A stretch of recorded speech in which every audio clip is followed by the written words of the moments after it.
I'm wondering if Canelo is going to fight Golovkin anytime this year at all. Well, crazy as it may sound, Canelo has to get past Amir Khan May the 7th, 2016. I'm T-Street Controversy. This is T-Street Controversy Live. It is just days now from being official. I've heard and read that both sides have come to an agreement. And Golovkin, the WBC Interim, IBF, WBA Super World, and IBO, the champion at 160 pounds, is going to be fighting Dominic Wade, an Haymon fighter, 18-0 with 12 KOs.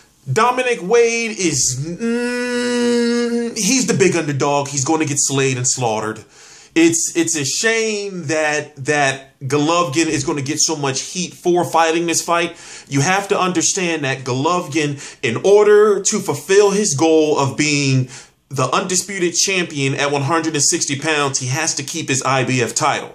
Now, if he wouldn't have fought Dominic Wade, he would have got stripped of his IBF title.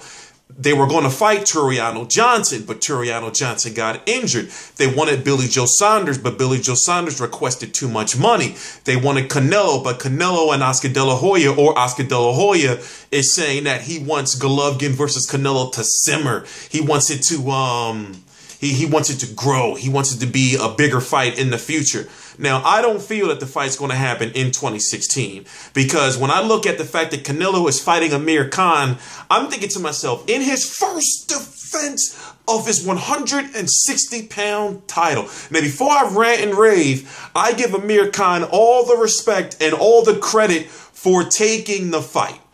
But when it comes to Canelo, you can't give Canelo any listen. I don't care about this 155-pound bullshit. Canelo has fought 5 straight fights. 5. Well, this will be his 5th straight fight at 155 pounds. But in this case, he has the belt now. He's a middleweight. He's fighting a smaller fighter in Amir Khan, 2 weight divisions below him. How is that preparing him for Golovkin in the future? I'm thinking maybe he'll fight a Jorge Sebastian Highland. Hell, a lot of people were thinking, oh, he's probably going to fight a Gabriel Rosado.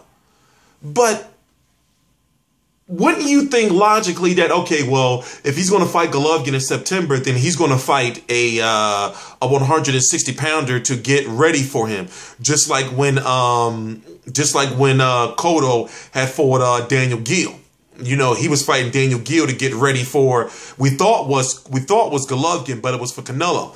So, you know, it's a shame, but Golovkin's going to get a lot of heat because these fighters don't want to fight him, and they're saying, oh, he's fighting Dominic Wade. This is what people are going to say. They're going to say he's fighting Dominic Wade, another bum cab driver. And then they're going to bring up Landy Lara, and that's what's interesting. Now, here you have, right, Dominic Wade, right, who's an Haymon fighter, fighting on HBO against Golovkin. But why can't we get Golovkin versus a Danny Jacobs, for example? This would have been the perfect time for the WBA, who's supposed to be getting rid of that WBA world regular title, by the way. This would have been a perfect time for them to order Golovkin versus Jacobs, and then the winner would have been the only WBA champion, as the WBA is saying they're trying to do. When it comes to Golovkin versus Lara, if you got Amir Khan, right, who's fighting on HBO pay-per-view against Canelo, you got Dominic Wade who's fighting on HBO against Golovkin, then why not a Lara or a Jacobs? Because now, hell, if these Haymon fighters are allowed to come over, then you can't say now that the politics between Haymon and HBO are in the way anymore. Or maybe this is something new. Maybe the politics between HBO and Haymon are over. Because now, within the last 2 days, we got 2 fights. Dominic Wade, well, 2 fighters, Dominic Wade and Amir Khan, both fighting on HBO. It's crazy. So, you know, you can't blame Saul Canelo Álvarez. I mean, you can't blame Golovkin because if he doesn't fight Dominic Wade, then, you know, he gets stripped. But his next fight, and they said they want him to fight 3 times this year, his next fight has to be either against Billy Joe Saunders, Chris Eubank Jr., Danny Jacobs. You know, his next fight has to be a big fight.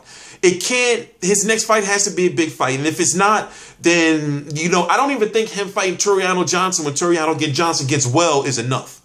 I don't think it's enough. Because right now he's in a situation where, let me look at his resume.